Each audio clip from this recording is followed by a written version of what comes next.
Meet Sarah. She follows this standard protocol perfectly, spending a full 8 hours in bed every single night.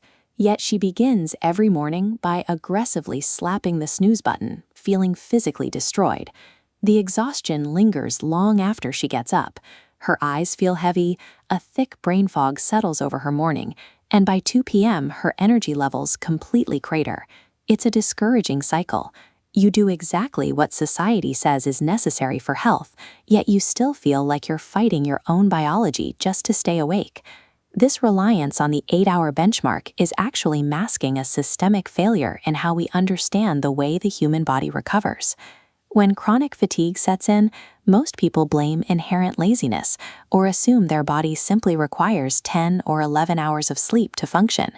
The physiological sabotage actually occurs near the end of the night, during those final, critical hours before the alarm goes off. Being unconscious is not the same thing as achieving biological rest. It is entirely possible to spend the night asleep while missing every major restorative benefit the body requires.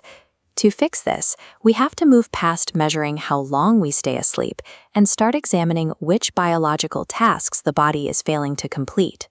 Sleep moves through repeating cycles of intensity. Deep sleep stages are non-negotiable for mental clarity and muscle repair. But in the second half of the night, micro-disruptions can shock the brain out of deep sleep, instantly breaking the restorative cycle.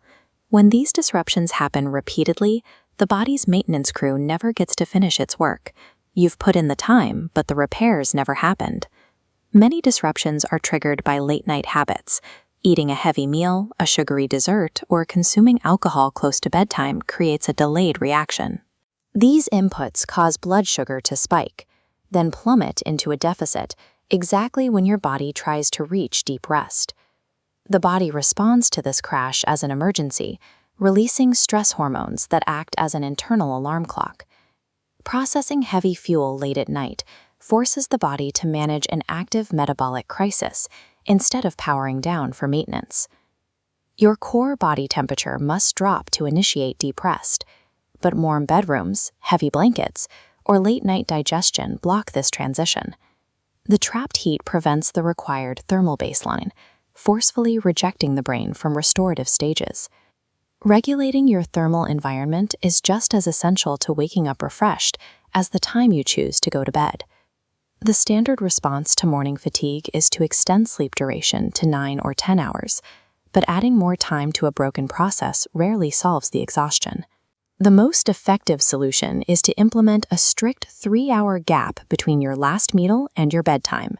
This window allows the body to finish the bulk of digestion, which stabilizes your blood sugar and allows your core temperature to drop before those critical sleep cycles begin.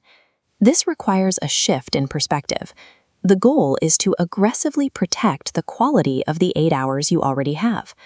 Once Sarah began prioritizing that digestive gap and cooling her bedroom, her body finally had the opportunity to complete its nightly repairs. Over several weeks, the brain fog lifted and her energy levels stabilized. This wasn't an overnight transformation, but a gradual return to normal function. She didn't find more time in her day. She simply allowed her body to finish the natural maintenance cycles it was already trying to perform. Waking up refreshed depends on the body successfully completing its internal restoration cycles, rather than the total number of hours on the clock.